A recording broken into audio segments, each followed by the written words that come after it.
Hello and welcome to White Hat versus Black Hat SEO Show. My name is Josh ACDC Paczynski. I'm back in black to make you thunderstruck about the new SEO. No, I'm sorry. I'm trying to think. How many ACDC references can I put in a sentence? I'm going to shake you all night long in SEO related ways and nothing but that. And so welcome to the show. If you've never seen the White Hat versus Black Hat SEO Show before, we are the best SEO show on the YouTubes. We are the best SEO show on the YouTubes because we have the highest quality of SEO knowledge, because we do the highest quality of SEO testing, both with a piece of software called Cora, which matches hundreds of correlations, over 500 factors to over 1,000 pages every single time you run it. And when you start running 50 or 60 or 70 more reports or more, a very strong and actionable story starts to fill out as to exactly what you're missing in your rankings and what exactly you need to add in your rankings. That plus we also do controlled environment tests and single variable tests that gives us a level of scientific precision in knowing what the ranking factors are that is, quite frankly, head and shoulders above pretty much what everybody else is doing out there. And we associate with a number of other sister groups that do the exact same thing. And so we all, like a peer review method, we do a bunch of tests. They review our tests, review their tests. And that's kind of how science progresses, and that's kind of how we progress in having the most advanced SEO knowledge. We win SEO competitions. We rank for anything that we want. Go to bit.ly/SEO proof, and you'll see the recent successes of just the sites that I'm dealing with. But I'm dealing with a group of a number of people, half a dozen people or so, that are winning competitions and ranking for whatever they want to. And so we're the best. That's just the way it is. I'm sorry if that offends other people. Deal with it. So, and so if you've never seen the show before, we usually talk about what's going on in SEO. And what's new in SEO right now is the first segment I'll get to. And quite frankly, not a lot new is going on. People are still feeling the effects of the July 29th update, which I'm calling the Twitter update, because that's just as good a name as any. Some people are calling it the Medic update, except that Google recently admitted, Gary Ilyish at a conference, Gary Ilyish is a webmaster trends analyst working at the Zurich office, the same office that John Mueller works in. He recently admitted and tried to, I love it when Google wants to come in and correct what the SEO industry is saying, and not because they want to protect their algorithms, but because we've got it so wrong. They're like, oh no, guys, come on. They just can't handle it. Normally they should shut up and just let us fumble about, and that's normally what they would do. But Gary actually had to come in and say, guys, it has nothing to do with medical sites. It's not specifically a medical site update. Stop calling it the Medic update. It just is a happy coincidence that it hit a bunch of those sites, he said, and I quote.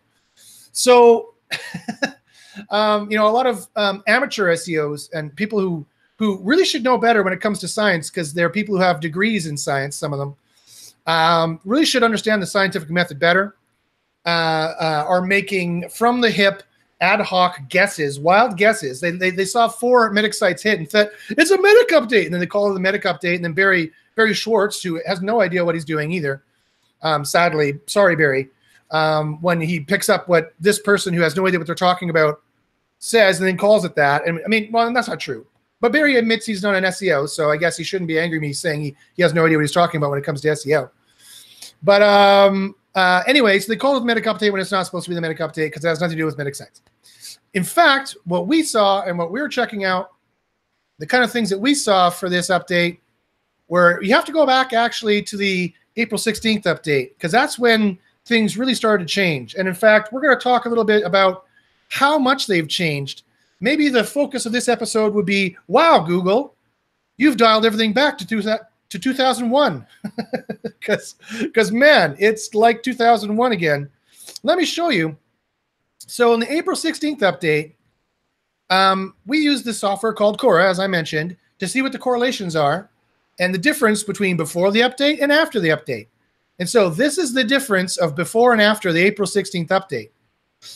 And you might ask, well, why, Josh, are you going back to the April 16th update? That was, whatever, 5-6 months ago. And my answer is because that's when things really started to change. Look at how much there was a factor difference. 172-point factor difference of keywords in the last 100 words. And then Google result uses HTTPS. They boosted that tremendously. Keywords and span tags, keywords up 50, up 80. Terms of service page was up 50 from the last update, which was up 50 that time. Keywords in the H1, H6 tags. So we really saw that there's a number of quality factors they started going for, like HTTPS. You have to have a terms of service.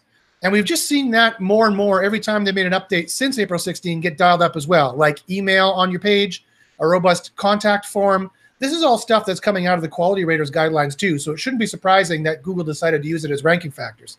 And Core Approves gives a good chunk of proof of evidence that they do. Because 172 point and a 50 point shift is not just correlation. Like, I ignore this entirely, keywords and body tag down 3, because a fluctuation of 10 points up or down is nothing. But when you have the billowing black smoke of 172 point change, or a 50 point change, or an 84 point change, or something is entered that wasn't there before, that's like a 1,000 spot change. That is billowing black smoke that undoubtedly came from some kind of fire. So that's what we're starting to see in the April 16th update. And then if you even go further into how things are looking now, this is an aggregate report that the new Cora 4 is going to be able to pump out for you. And look at what it tells you out of the percentage, how much more important it is going over time. Keywords, term frequency, that's related to keywords. Keywords. This is clear evidence. Now, this is not smoke. This is over 40 to 50 samples showing a 60 to 70% correlation. Ted, correct me if I'm getting that totally wrong. If I have it mostly right, then don't correct me. No, that's a little wrong. What this is reporting is it's looking at 72 different Cora reports. So across 72 keywords I had in my output folder, it's telling us that 74% of them had keywords in sentences as a factor. So the most common strong correlation across the whole sample set was keywords and sentences. Right. What we see here is the things that most commonly have strong correlations are keywords. Yeah. I mean, we couldn't say it enough times. And that's ever since the April 16th update. We've known that keywords were a ranking factor and still always were, even though the Google is telling us to ignore them. Well, now they're even more a factor. In fact, things are getting so interesting that Ted, why don't you tell us, if you don't mind, about this test you just recently did? We've been looking at whether there's still an over-optimization demotion for keywords, and we can't find any. Yeah. I have the tests that I've been doing. I've done several tests, and one of which is for keyword density. And the other one is for old school keyword stuffing, where you repeat your terms back to back to back to back. The thing that Matt Cutts famously in his video said they will algorithmically catch you doing and demote you for. And so I've run both of those, and you know, it's not conclusive results yet. I have other people repeating the tests. We're trying to get some agreement. But my preliminary results were on the keyword density, 25% was at number 1, 24% was at number 2, 23% was at number 3, and so on. And then on the back-to-back keyword stuffing, the most stuffed was number 1, the second most stuffed was number 2, and so on for 25 test cases. Yep. So it doesn't look like there is an algorithmic penalty for keyword density. It doesn't look like there's an algorithmic penalty for legacy, old school, most basic keyword stuffing imaginable. So now keep in mind, this isn't a call for everyone to keyword stuff, because Google will manually penalize you for it. And it will scare off all of your customers if you show them a page with a 25% keyword density. And it's also more evidence that Google is not reading the page, because I had to break the heck out of English grammar to achieve a 25% keyword density. So those are no longer what I would consider, understandable sentences when you hit that point. Right. Yeah. Red apples, red apples, red apples. Do you like red apples? I red apples like red apples. You want some red apples? We'll get red apples for red apples you. Like that's exactly. That doesn't read very well. And we're 3 or 4 tests in now, and it is still preliminary because this is so counterintuitive. Extraordinary claims require extraordinary evidence. And so we're going above and beyond. 3 or 4 tests in on something, I'd be making more stronger conclusions, but I'm still going to be hedge my bets and repeat everything that Ted just said. I'm not saying you should go out and just stuff your pages so full of keywords that it's unreadable. But at the same time, we have 2 tests. One where there's a page with 64 keywords, and the average is the mean is 3, and 47 keywords. And even though it's got 64 keywords versus the mean of 3 keywords for the rest of like the sister pages, except for one's also at 47, there is no detrimental effect. It's ranking number 1. It has been the whole time for weeks. So again, this is preliminary. Maybe after a few weeks, it'll suddenly drop or something. Maybe that over-optimization algorithm only runs once a month or something like that. But it really, everything we're seeing, the correlations, the single variable tests, the controlled environment tests show that if you're ignoring your keywords, you're a dummy. And if you're listening to Google when they say, you don't have to worry about keywords at all, you're a dummy. Plus, by the way, John Mueller hasn't said that for at least 6 months, that you don't have to worry about your keywords. So he stopped saying that. So I think it makes perfect sense now that Google is using user clicks to rank pages and using that as their quality check.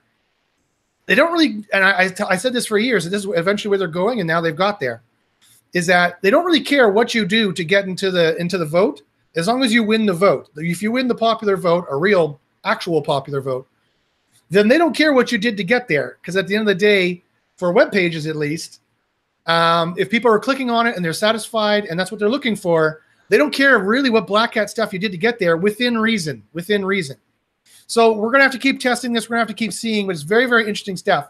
Another interesting thing that was brought back up to me recently, along the lines of keywords and how they understand keywords and how they understand how relevant the words are on your page, is the Google natural language processing that they're doing from machine learning. And this, of course, Ted and I both agree, has to be one of the main backbones of RankBrain. But let me just show you a screen share here of this. So this was pointed up to me again recently. Hat tip to Dan for showing this to me recently. But I mean, I've seen it before. This has been out for a couple of years. But basically, if you want to know, so here, you go to this page here, cloud.google.com/natural language. This is where it is here. And if you want to know what Google thinks of your page, now again, this is just anecdotal, but I keep seeing good correlations in here. It's very interesting. And so we're going to see if we can also maybe start doing some more correlation tests with this. But you copy your content, you paste it in here. So what I did is I did a search for best skin cream. And I took this one here. I think I took Mary Clary, I think, down here somewhere.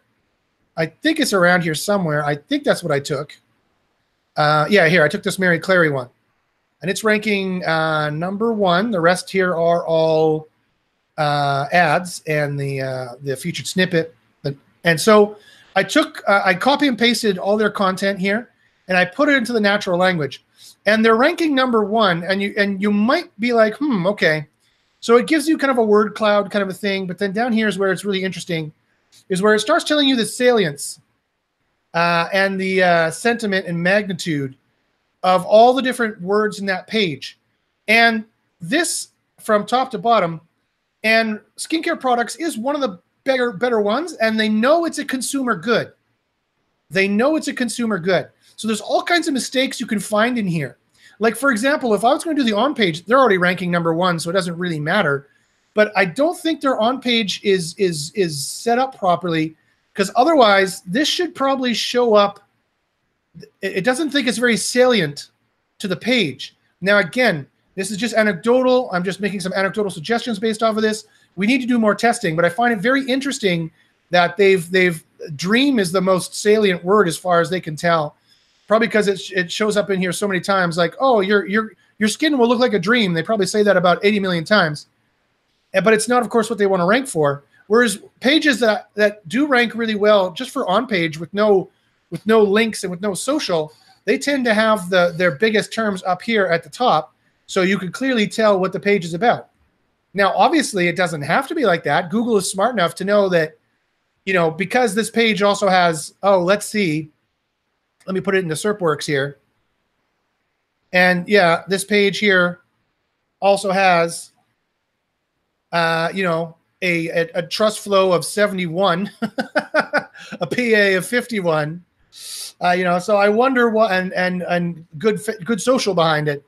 So, there's no, and whereas the average TF here is 64 and the average PA here is 49, a good trust ratio as well. So it should not be, a very low spam score. I don't care about that. Awesome. A low spam score and many links direct to the page. 92 links direct to this page. So it should be it's got really good link metrics here is what I'm saying. As I could take an anecdotal look, I'd fire up Quora if I wanted a really detailed look.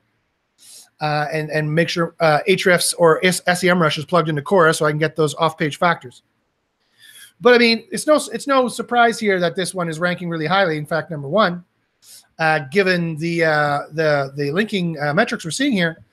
But I bet you, if we checked some of these ones down here, I bet you some of their on-page might not be too bad.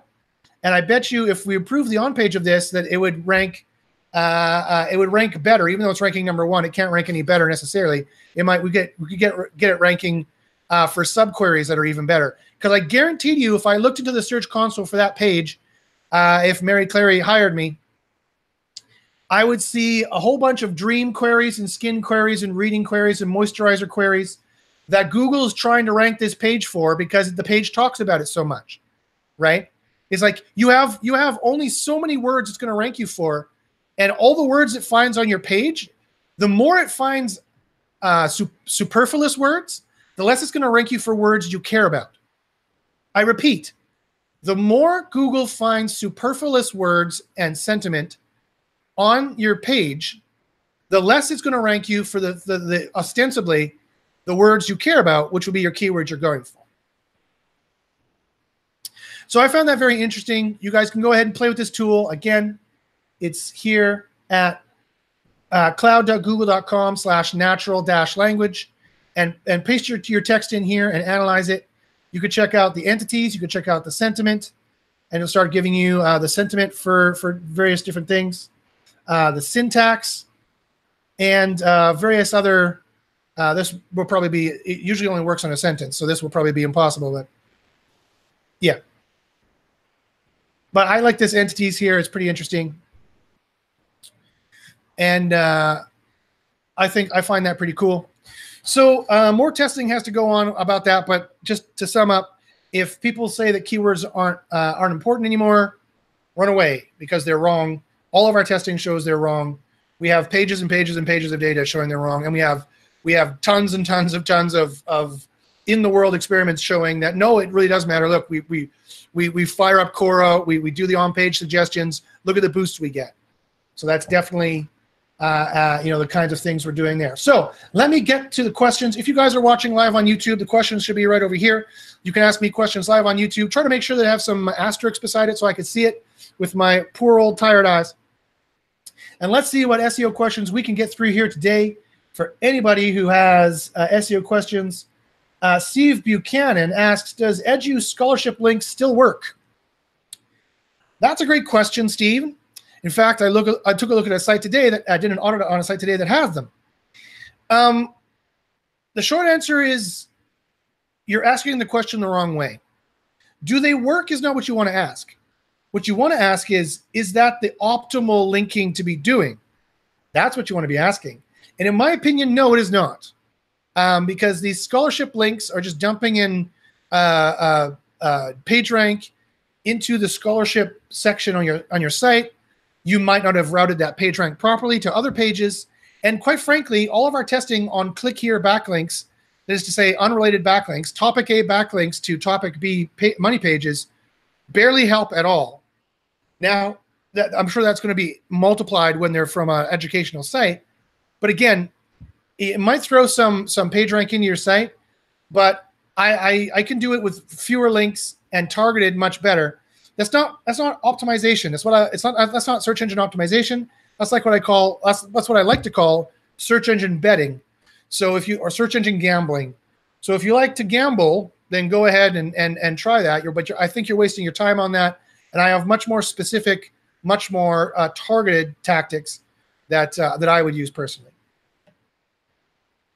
Blake asks, is this broadcasting? I'm not seeing anything. It's probably broadcasting now.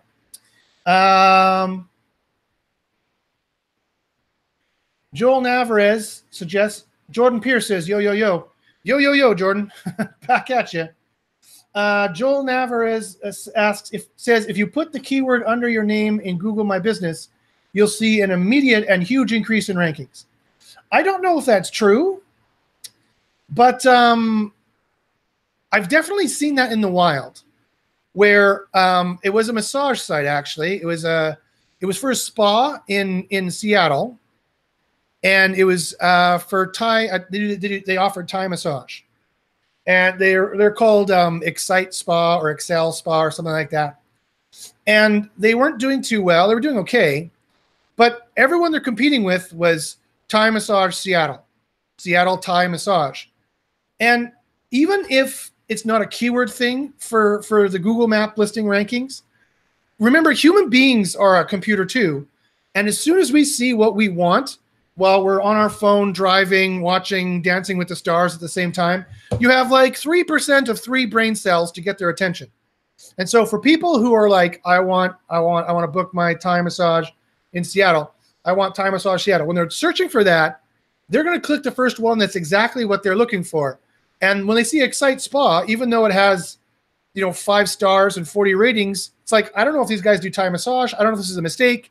All I know is I want Thai massage. They're going to click what says Thai massage. And so I would say, I don't know, Jordan knows more about local SEO.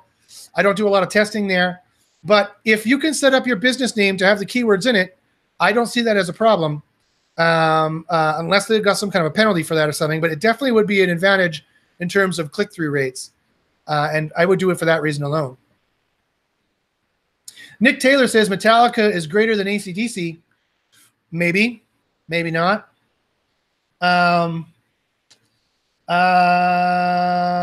Joel also says here, Josh, I got in trouble for putting a green check emoji under one of my business listings. Is Google changing my name, or is a competitor just being a sad face? I don't know what you mean by got in trouble. If you mean that you got a manual penalty, that's entirely possible. Like Ted says, they do still have a team, a web spam team doing manual penalties. And this can bubble you up for for using the review snippet without linking back to where you got the reviews, like just making up reviews. This can be for keyword stuffing, if they've ever looked at your site for whatever reason, pure spam, for example, or this emoji thing they could be bubbling up and taking a look at as well. So you do have to be careful with these very bleeding edge, cutting edge techniques that we're testing, because some of them can be dangerous. We push the testing to see when we can break it. You don't want to do that with your money site, obviously. So you only want to listen to us when we say, okay, this is a safe tactic. This is what you want to do. Make sure you have your ears on and you're listening to us when we're like talking theoretical, hypothetical stuff, and the practices that we're actually recommending in our services and whatnot. Okay. Ted gave a good piece of advice for that as well. He said emoji hacks are great when they work. Take them down when they don't. So I don't know if that bubbled up to the manual team or if, again, one of your competitors made the sad face and reported you. That's entirely possible. Like another person today in my mentorship group, I have a mentorship group that they pay monthly, and I give them mentorship, hence call it the mentorship group. It's currently $300 a month, but I'm raising that price to $424 when I get back from vacation. Well, which reminds me, I'll say it now because I'm going to forget later. So I'm going on vacation for the next 2 weeks. So this is going to be the last show for 2 weeks. And when I come back in 2 weeks, I'm going to change from Wednesday to Thursdays. So someone remind me to say that at the end of the show. But I'll say it now in case I forget. that I'm going on a vacation for 2 weeks, and then there'll be no shows for 2 weeks. And then when I get back, the week of September 11th, that week, I'm going to move the show till Thursdays at 1 p.m. is probably what I'll move the show to. But I'll be tweeting that out a lot. Subscribe on YouTube. If you subscribe to me on YouTube, you'll get whatever I do, and it'll just tell you, hey, Josh is making a video, and you can watch it anytime. So subscribe on YouTube or follow me on Twitter at Josh Paszynski, or press the subscribe button. Should be somewhere around here on this screen somewhere, and probably down here somewhere, or down here actually. And you should be able to find my videos. But in case, I'll try to say that at the end as well. Okay. Let's see here. I can't remember what I was talking about, so I'll just move on here. Oh yeah. Yes, someone today wanted to rank in SEO niches, and they're like, "Well, what links should I use? Should I use PBNs? Should I fire up SE Nuke? Should I do this?" And I'm like, maybe you can do those things. I wouldn't recommend it, especially because in the SEO niche, as soon as some white hat SEO sees you ranking on page 1 with obviously purchased links, they're going to report you to Google. And so you better have plausible deniability on your links, or you're going to be in trouble. That's probably true for everybody in every industry. They're going to report you to Google, and that will bubble up to the manual team. So you better have plausible deniability on your links as to whether they are organic or not. That's the plausible deniability. It's plausible that these were organic and not purchased, so the manual team will go, meh, I'm not sure, and they won't give you a penalty, hopefully. But if they see all that keyword stuff and you're doing, then they definitely will. So you got to be careful. Okay. Jordan Pierce says, so there's big talk in the SEO groups right now whether a larger bolded header text will beat an H1. Thoughts? Jordan, that's a great question. Definitely, it's something that we should be testing. So I off the top of my head, who knows? John Mueller says that they do make exceptions for big, bold CSS text, and they treat it like an H1, but who knows if they actually do. So that's something we need to test. That's something I can definitely put in my list of things to test, and we can definitely do a single variable test on that and find out for sure for you. Well, and that's an interesting thing, because it's been an ongoing debate as to whether or not there is a currency for on-page tuning.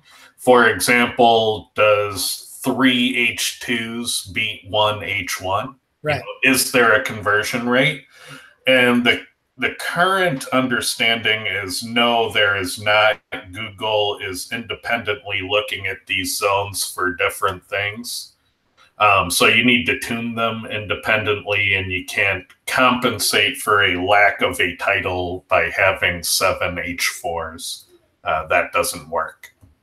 Yeah, and I was also going to ask, I'd be interested to see what Cora said about large CSS fonts and keywords in them versus H1s. Well, I strong keyword matches and bold keyword matches correlating frequently, so I wouldn't be surprised if that was the case. I wouldn't say that I can prove that's the case, but I wouldn't be surprised either. So there you go. So Cora gives us some evidence there as well. Sean Greenwood asks, hey Josh, do you agree that POP can contradict Cora on the more basic content aspects such as title placement, etc.? Yes, absolutely. You have to understand what these tools do and how they're different. Right. With POP, you're picking your competitors. You're literally cherry picking who you get compared to, where with Cora, you're being compared against the top websites. So based on what you pick, yeah, you could get very different conflicting results. The other thing to keep in mind is that POP is only looking at about a dozen or so factors, and Cora's looking at over 500 factors. So the importance of, what you should look at could be very different given those things. POP is a great tool for finding quick wins with the basic factors, and Cora is much more diagnostic overall. So if you're looking for quick wins, POP is a great tool. but they're very different tools with very different limitations. Pop is a cordless drill. Cora is the entire tool chest. Okay, so there you go. All right, Simon, who's actually here on the call, he asked a question in the chat here. He says, "I've mentioned previously that Penguin is actually dead." Yes, I have mentioned that. With this in mind, since Google seems to be putting more emphasis on on-site keywords, have you tested using exact match anchor text from links to see if this moves the needle better now? If Penguin is dead, is the only risk of that a manual review? Thank you, Simon. That's an excellent question. Yes, we've done tons of testing. I've tested over 150,000 links with exact match anchor text, and never, ever has it ever have caused any kind of a problem or bubbled up to a manual review in any of those tests, those half dozen tests with, or more than half dozen tests, maybe 8 tests with over 150,000 links created, all of it exact match query. But does that mean I recommend using exact match query links all the time? Only if it is natural and only if you have plausible deniability on it. So again, plausible deniability as to whether this was organically made is always the question. It always has to look natural. It always has to be so natural looking enough that the manual team is not going to be sure that you purchased it, and they're not going to look at all your profile and see that you know the same author published it on multiple blogs, or all your links come from blogs that always have multiple topics, or clear sites that sell links kind of things. Only when it looks like for sure you've been placing those links yourself or paying someone to do so is when you don't have plausible deniability, and that's when it's more likely that they're going to give you a penalty versus less likely. It's only a matter of likelihood, not for sure, that if you have plausible deniability, they're going to go and be nice that day and go, I can't tell for sure that he purchased these, so I'll give him a pass, and go next and go to the next website they have to check out.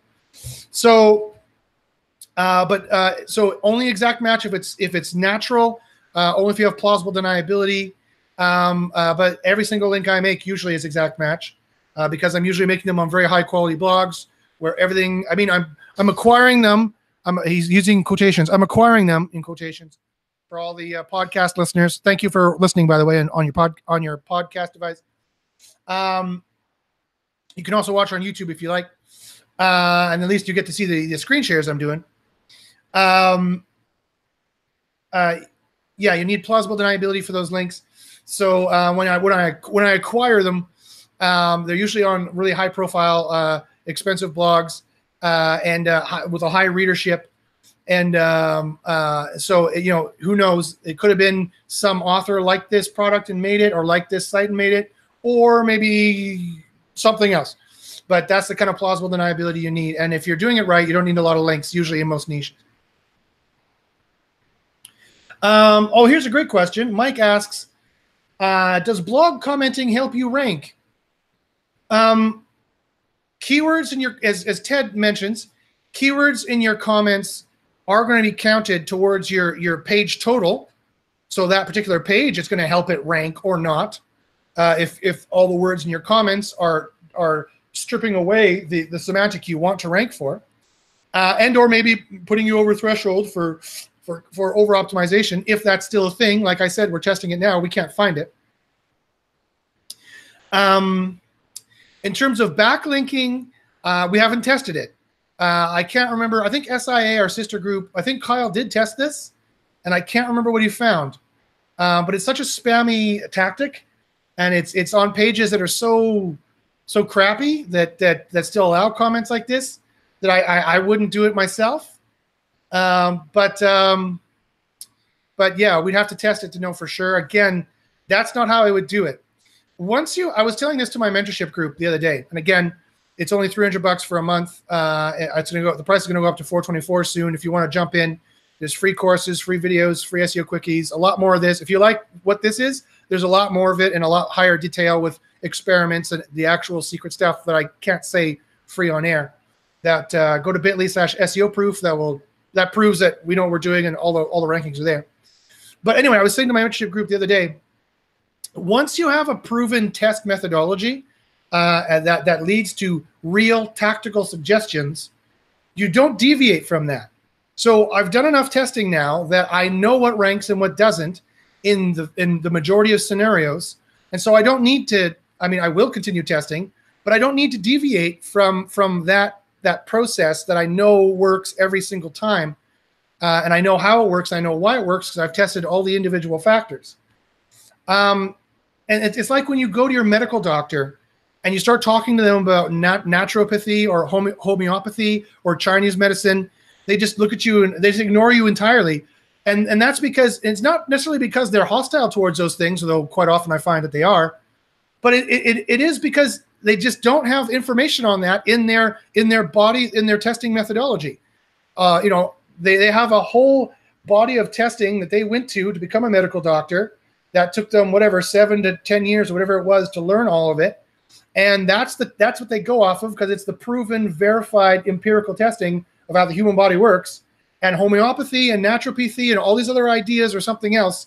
And so not only would it be stupid for them to go rely on an unknown as opposed to a known, they don't even know if it works. It's an unknown and they have a known. So why would they vary from their known to an unknown? It's the exact same thing for our SEO tests. We have a known, proven ranking methodology. Why would we leave our known for all these other various unknowns that are, in my opinion, quite often highly dubious? I just stay with the known factors. So I mean, so take that as you will, but once you have a known proven testing methodology, there's really no reason why you should ever break from it until something in here breaks and it's not working, and then you have to do more testing and find out and replace the piece in here that might be broken over time. Let's see what else we got here.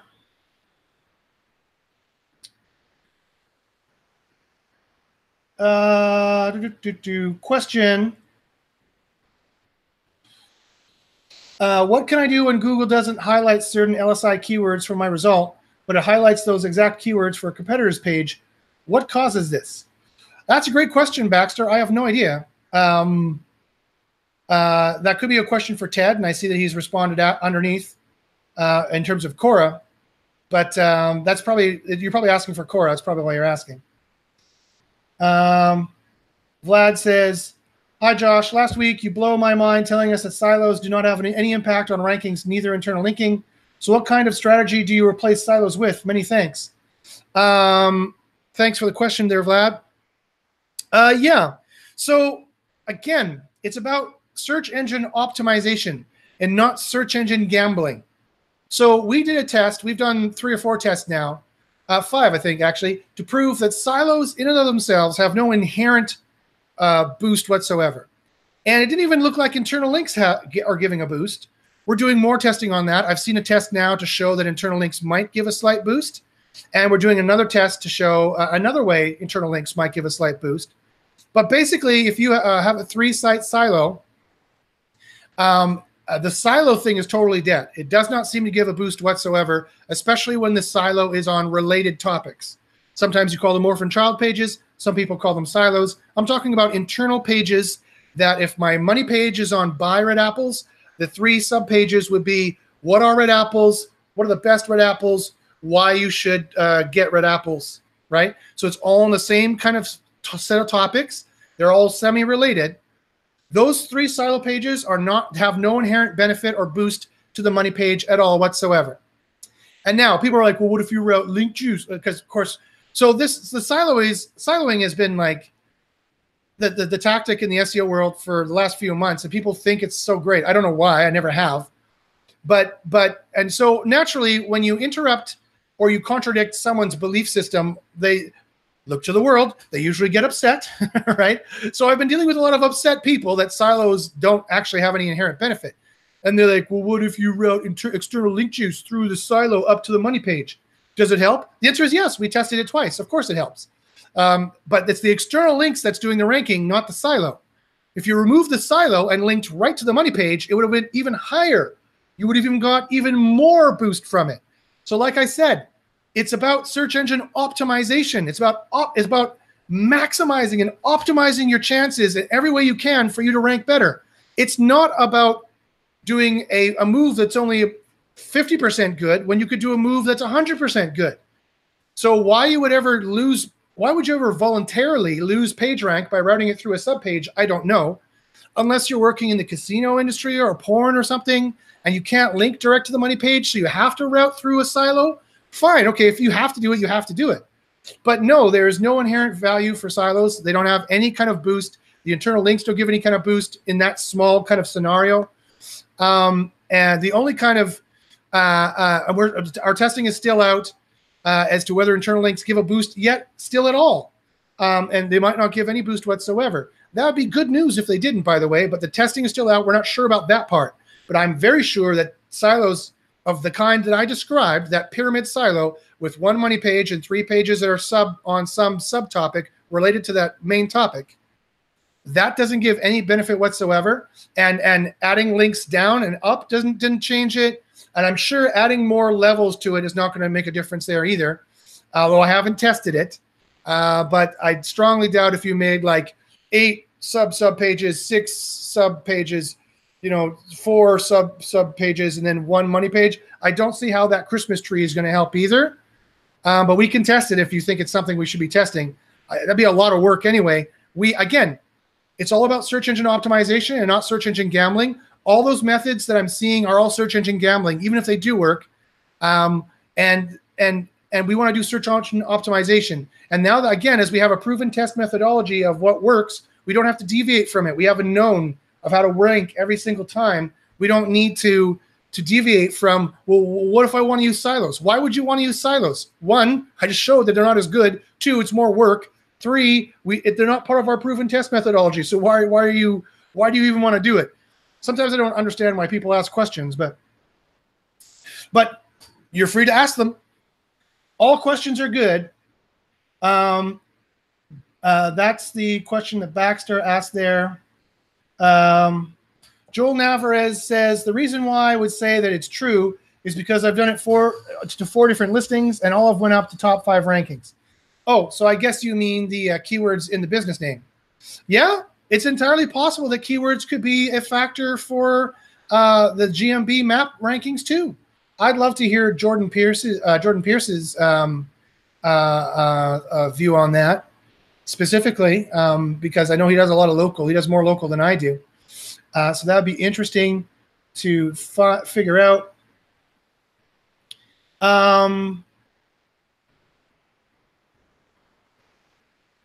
Okay, so Gaurav asked a question. I'm not sure if it's for me because it doesn't have asterisks. Please, guys, if it's a question for me, please make sure you have asterisks in front of it so I can ask it, because there's a lot of chat quite often as well. He asks, I'm currently ranked 13 on related keyword for my main keyword. I don't rank. What should I do? This is related keyword, cool Google tricks, and the main keyword is Google tricks. Website, my blogging hub. So that's a great question, Gaurav. Again, forgive me if I'm mispronouncing your name. This is actually a conversation I just had with a client today. You can't rank for adjective red apples if you can't rank for red apples if you have adjective red apples, unless that adjective is best. That's a bit of a difference. But if it's cool Google tricks and you're trying to rank for Google tricks, again, you'd have to check Google to see. But let's say it was unusual Google tricks versus Google tricks. Unusual Google tricks is a totally different thing than regular old Google tricks. And so naturally, RankBrain will not rank Google tricks as highly for a page that is all optimized all over the place for unusual Google tricks. And if you want to rank for Google tricks, then you've got to totally revamp your page and take the word unusual off of it and get rid of that. And that's the only way you're going to rank for it. So that's not the way it works anymore. Google used to do that. It doesn't do that anymore. RankBrain is much more specific. And you can use that natural language tool that I showed you. It's actually quite interesting. You could plug in there the sentiment adjectives like cool or top or best or unusual or unique. And it'll tell you that, okay, here's your nouns, here's your verbs, here's your adverbs, here's your adjectives, and here's the entities that you have on the page that we're going to rank you for, and here's a sentiment one. And that'll tell you it's going to skew you for a whole keyword family of sentiment-related keywords, and that might not be the sentiment you want to rank for. It might not be the words you want to rank for. You want to rank for Google tricks in this case and not cool Google tricks. But by just putting the word cool in a key spot on your page, you're telling Google to skew your entire portfolio of rankings that you're going to rank for to a certain percentage to be dedicated to the word cool, right? As opposed to, and that's 100%. So this is 100% of the keywords you're going to rank for. If you put cool in there, 20% of the keywords you're trying to rank for are gone now, and they're going to be taken up by the word cool. Cool Google tricks, cool tricks Google. All those words you're going to start ranking for.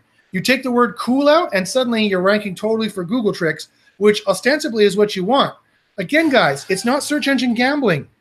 It's search engine optimization. You want to optimize your chances for all of your rankings to be 100% on your main keyword that I'm presuming you did proper keyword research on, and that's the keyword you actually want to rank for. So I can't say that enough. It's not search engine gambling. It's not search engine wah-wah. It's search engine optimization. You're trying to maximize the chances of you ranking on your page, your money page, for XYZ. And so you don't put ABC, you don't put alpha, beta, gamma. You put the words XYZ there the most prevalently in the most prevalent keyword spots. So Google is aware that this page is about XYZ, and it's only about XYZ, and she'll only be ranking for XYZ related queries.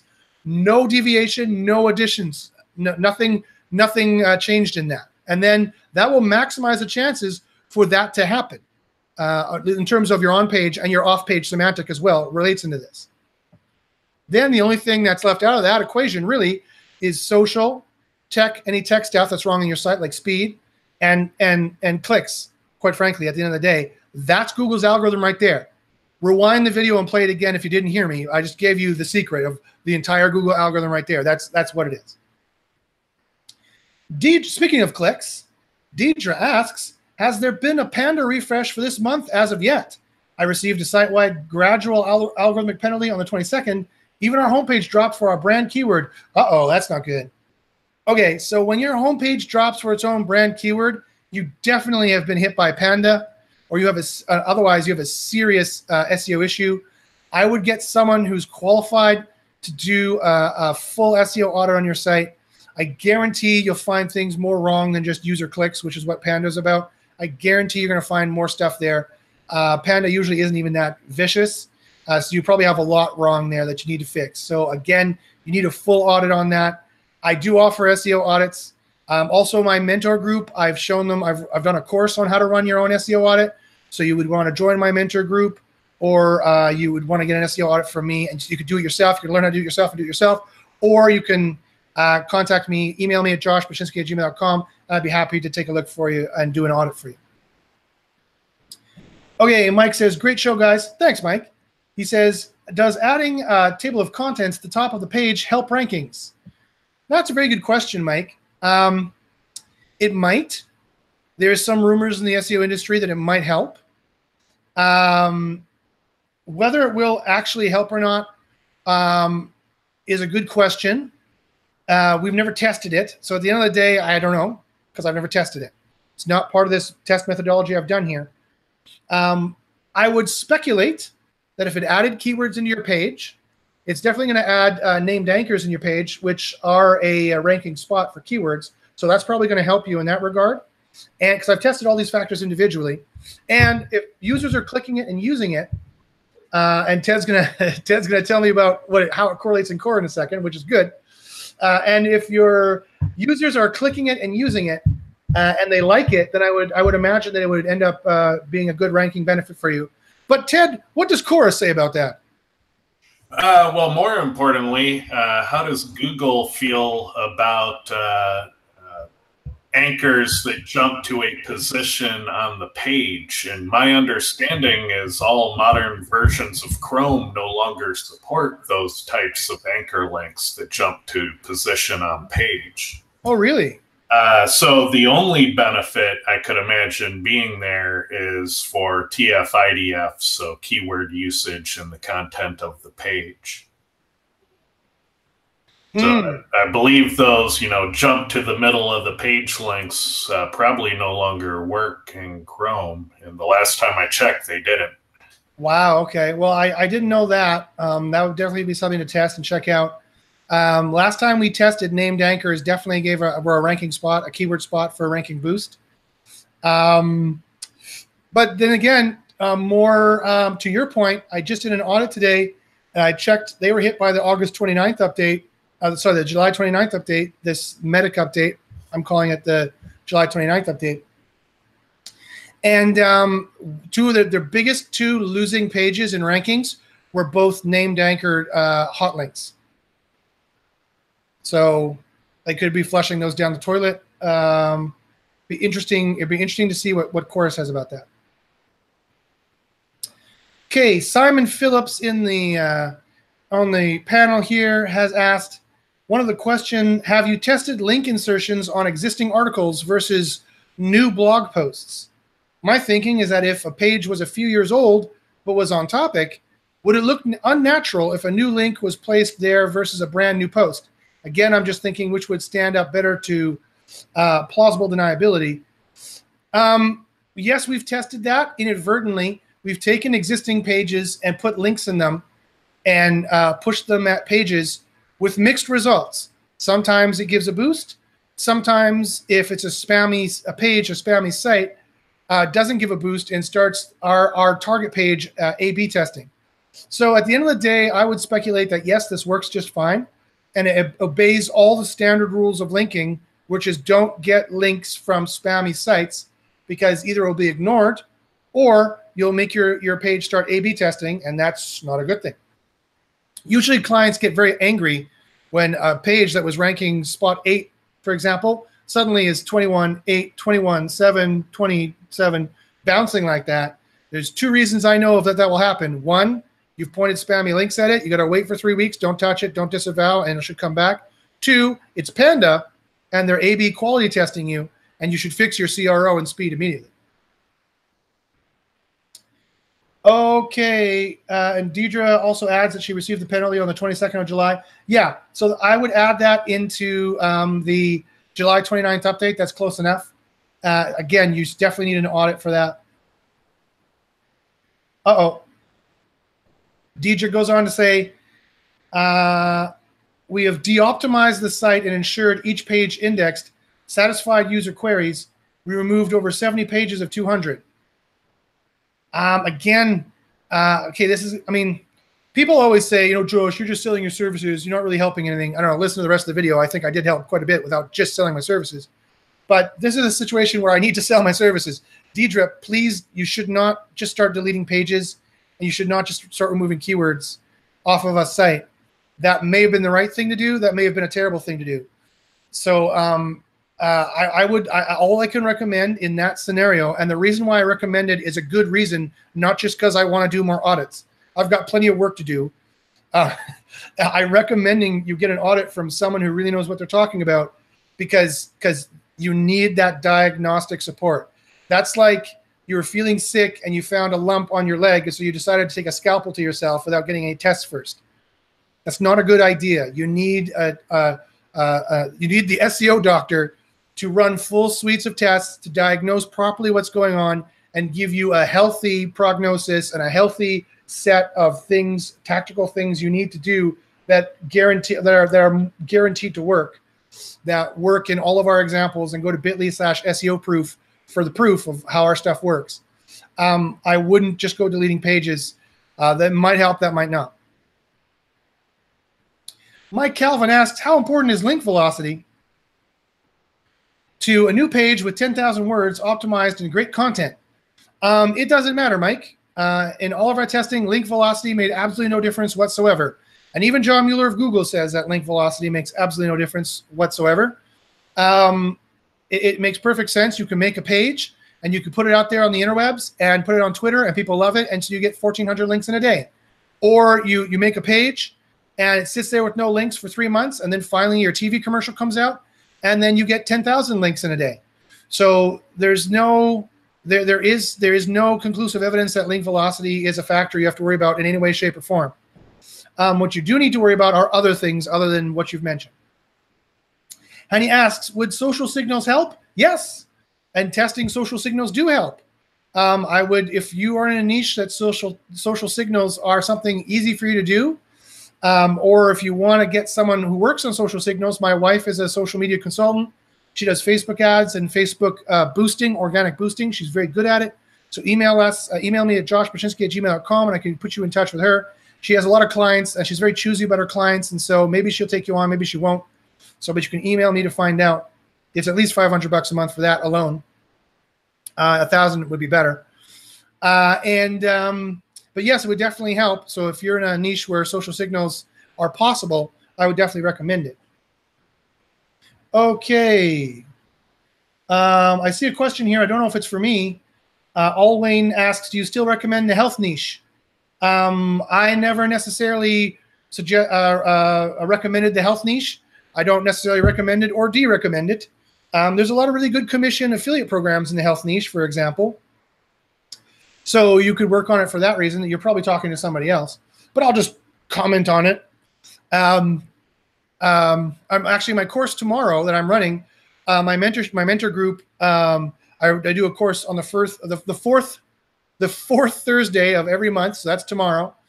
I will be actually doing complete A to Z, how you would start up and build a website from the beginning, how you would do the keyword research, how you would do the niche research, how you would find good niches to go on, how you would set up the site, how you would set up the SEO, how you would start doing all that stuff, and how you would build it out month per month.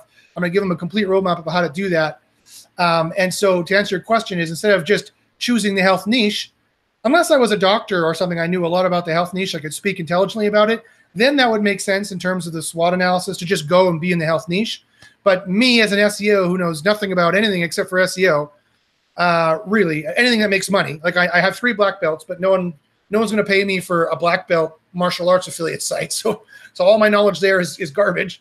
I know a lot about philosophy. I was doing a master's degree and a PhD in philosophy, but no one pays philosophers anything for anything. So all that knowledge is garbage too. So when it comes to monetizing knowledge, all I have is an SEO. And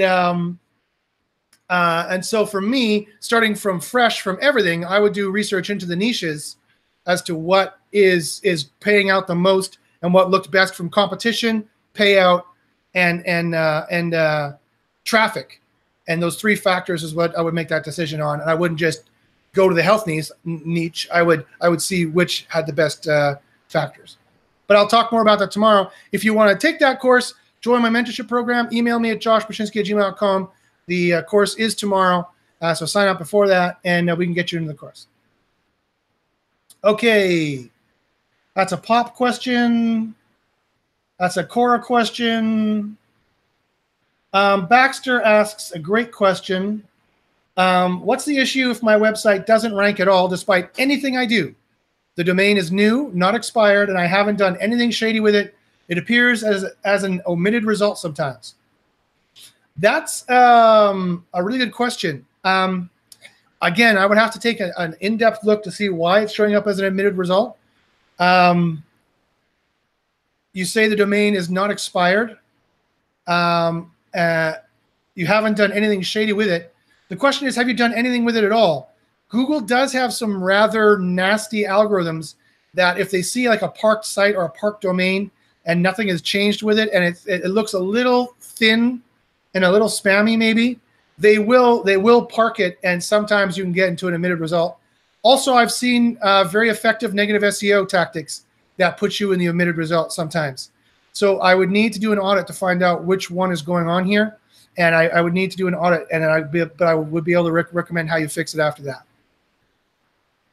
And if it's a mistake, if it's a Google mistake and you shouldn't really be omitted, I do have John Mueller's email. I do email him on a regular basis, and he does fix stuff. You can ask Andrew, who's in my mentor group. We recently emailed John Mueller for a mistake that Google was doing, and Google had it fixed, I think, within 24 hours for him. And 24 hours is the average of what kind of a response I get for sending something to John Mueller. He responds quicker sometimes, but in terms of work, it's usually 24 hours. I should qualify that, though. He doesn't just fix people's rankings because I ask him to. It has to be when Google is clearly making a mistake, which happens more often than you would imagine. Okay.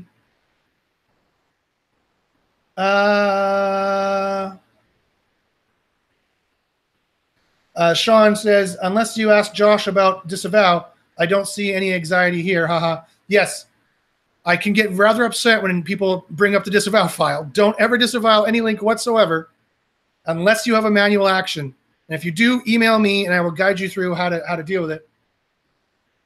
Okay, let's see if there's any other questions for me. Okay, Sean Greenwood asks, what's the difference between those silos? What's the difference between those silos and normal internal links? I use internal exact matches to pass link juice sometimes. This seems to help. Sean, maybe it does, maybe it doesn't. And yes, if you're passing external backlink juice through a silo to a page, that does help in testing. It did bring it up 1 or 2 or 3 spots maximum. But in testing, pointing a link directly to a money page, we get 3, 4 to 5 spot increases. So we get much more juice pointing right at the money page. Why would you ever rip yourself off in some of the money you spent to get that link and devalue your link juice by routing it through a silo? Unless you want to use that as a link router, which you definitely can. You can do it that way. But I would prefer URL parameter link routers because I've tested those in single variable and in the wild, and you still get the same boost, and you can remove them anytime you want. Although there's really no reason to ever remove them unless you get a manual action. A bunch of messages are retracted. Amit Singh asks, well, I'm not convinced Amit Singh is not actually Amit Singhal, the ex-head of Google Search. He asks, I'm working on a marketplace website where a supplier uploads the product. What I found that all 3 contents are duplicate. Is it okay to no index them? And shall I manually remove them from Google? If you manually remove them from Google, then they won't read the no index. So that's redundant. You can do one or the other. It's doing the same thing. And yeah, if you should not have duplicate content on your site, because again, it's about search engine optimization. It's about maximizing your chances to ramrod RankBrain and ramrod Google into no Google, look at this page. I want to rank this page right here for this keyword, Google. It's about optimizing that chance. It's about ramrodding Google. The more duplicate content you have, the more spurless keywords you have, the more tech problems you have, the more you make Google think, the more you make Google make a decision, the less, statistically, the less rankings you will have. Statistically, the worse you will do in terms of breadth of rankings, impressions, and in terms of ranking high to number 1. So, last question. So yes, if you have duplicate content and you don't need it to rank, remove it. Borislav asks, question, does the number of pages on the site make a difference when it's going over 100,000? It's understandable that link juice is not enough to cover all pages. So is there any difference if you have 100,000 versus 1 million? Borislav, that's a great question. That's exactly the test I'm running right now. So silos are busted. Silos don't help at all. But I was like, well, what if you have 100 pages on your site linking back to one page? That's what we did.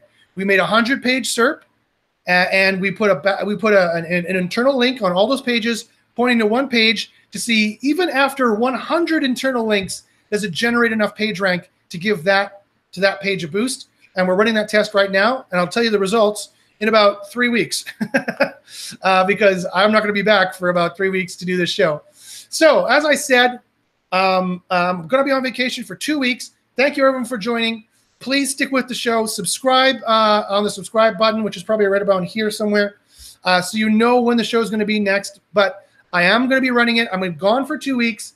On the 3rd week, on Thursday at 1 p.m. is when I'm going to be putting the show back on, and it's going to run 3 times a month. And the 4th week of the month, I'll be doing my course. So I won't have a show that day. I'll be doing a course for my mentorship group as well. If you want to have Josh every week, join the mentorship group, and then you'll get Josh every week. I don't know why you'd want to hear my stupid voice every week, but some people apparently do. I can't figure it out. My wife can't figure it out. She's like, why would people want to listen to you? I don't know. It doesn't make sense to me, but I guess it's because of the quality of our testing, I suppose, and the quality of our knowledge that we have. Go to bit.ly/SEO proof, and you can see for yourself. So, like I said, I'm going to be gone for 2 weeks. The show's moving to Thursdays at 1 p.m. Subscribe on YouTube. You'll know when it's coming up. Or follow me on Twitter, and I always tweet out when the show's coming up. I wish everyone a good 2 weeks. I'll be gone. I will be still have tentative contact with my mentorship group. I'll probably still be running the Monday test results meeting that we regularly do. I'll be serving up SEO quickies for you if I come up with any. And the course for my mentorship group is tomorrow at 2 p.m. Pacific. I'll probably start a little early. I usually start a little early because I get bored. And I'll just start answering SEO questions and really talking at an advanced level. That's probably going to be around 1 p.m. tomorrow. No promises, but I'll probably get bored and I'll probably do that.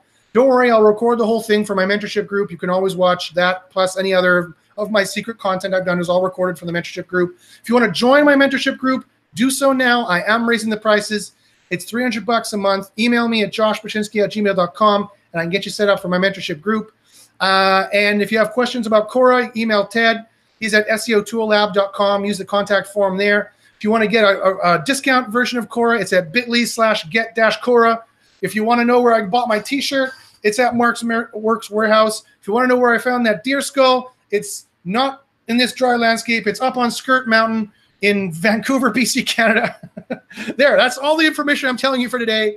And now we're leaving. Ted, what's your final thoughts? I've talked too much. End out the show for us, Ted. I know I owe a lot of people some emails. I've been traveling the past week, so I'm hoping to get caught up this week. And, I'm just thunderstruck for being here today. Thanks. He's very good. He's thunderstruck for being here today. So anyway, this has been the White Hat versus Black Hat SEO show. I'll see you again after 2 weeks on a Thursday at 1 p.m. Pacific. And until then, good luck in the SERPs. And for those going to my course, we'll see you tomorrow. Bye-bye.